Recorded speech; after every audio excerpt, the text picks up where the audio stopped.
Okay, so here we go. Here's a hive. It's borderline gonna make it.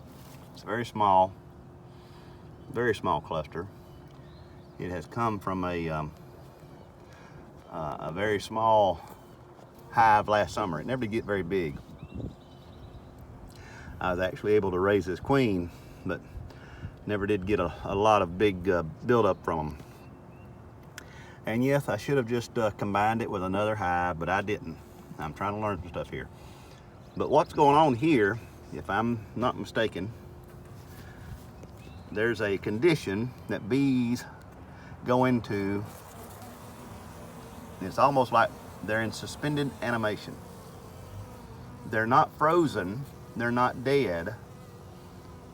Torpor, I think, is how my terrible English would try to pronounce it. But when they get to a certain temperature, they go into this condition, this state of suspended animation. That's what I'm gonna call it, suspended animation.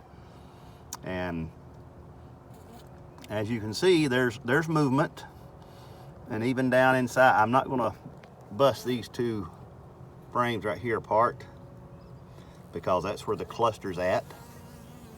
So I do not want to take a chance on busting up that cluster right at the moment. But this plastic frame right here, this white one, I took it out of a die. It actually has capped honey on it, or in it, however you want to say that. And it is a source of nutrition for them. See there? See there? Capped honey. Capped honey. So, let's see, I'm gonna put that up there for a minute. I'm trying to film and hold my camera phone here, so folks, it may look kind of crappy. All right, so I'm gonna take my hive tool. See my hive tool coming in here? And see how those bees right there, they're not dead. And since I've had the lid off this thing and the sun has been warming them up, the activity has increased exponentially. So I think this is a fine example of the suspended animation that these bees go into when they get real cold and when they're, low on reserves.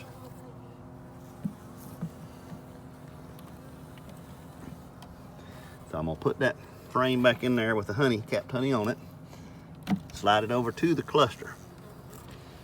And now those bees right there will be able to smell that honey. And they will go over there. That cluster might even move over to that frame. I don't know. I haven't been doing beekeeping long enough to know everything, believe it or not. But see, when I push down in there, I can't even tell if this is getting on the screen here. Those bees are moving now that weren't moving before. So we're going to leave the lid off just for a little bit longer.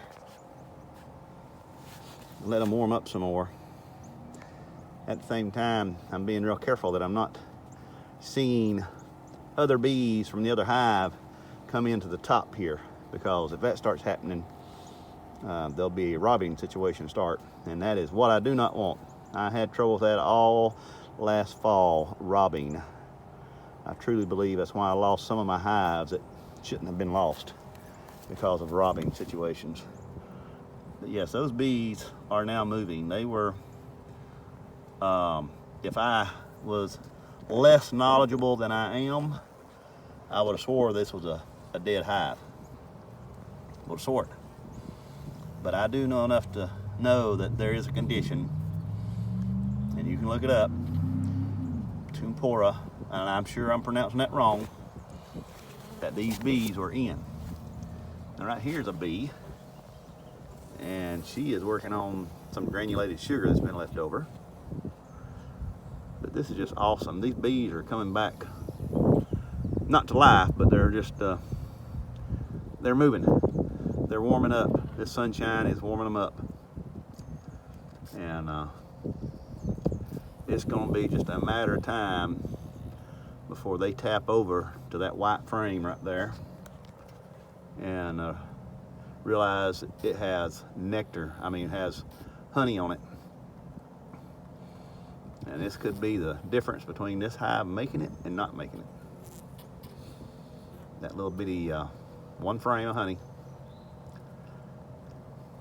They had been doing real well with the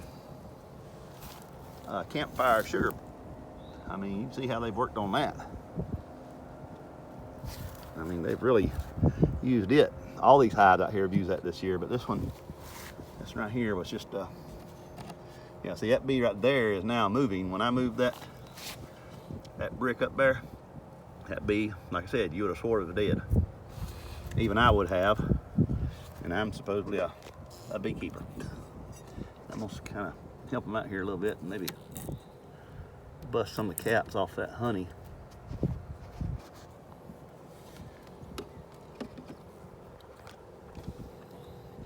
Like I said, I did not want to break up that cluster. That's why I did not want to break up that cluster. I did not move these two frames right here. But I'm telling you,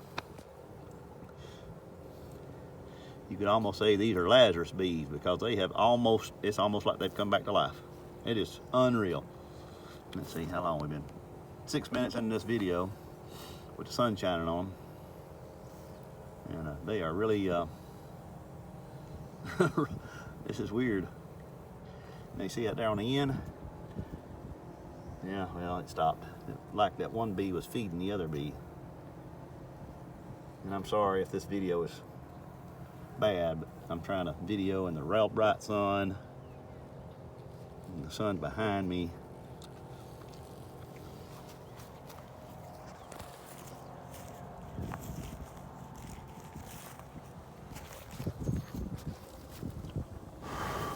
Oh yeah, I just blew a little bit of beekeeper breath on them.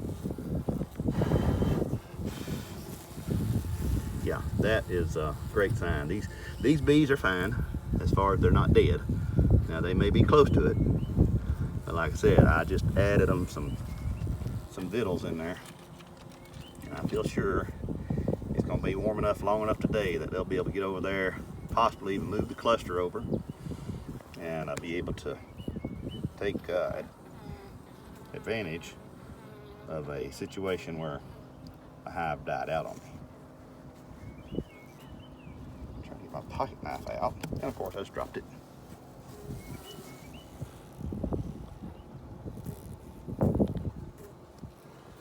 Pocket knife deployed.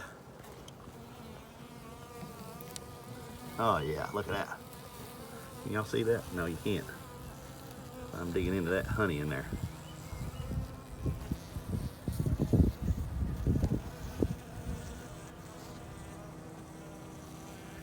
See that one on the end of the blade?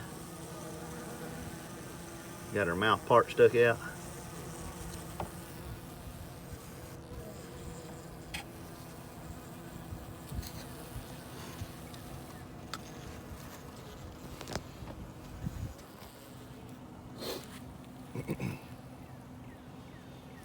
Yeah, that, as a matter of fact, the cluster has moved down into the frame further.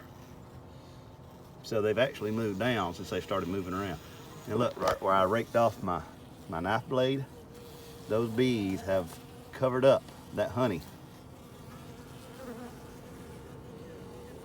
So that's an excellent sign as well.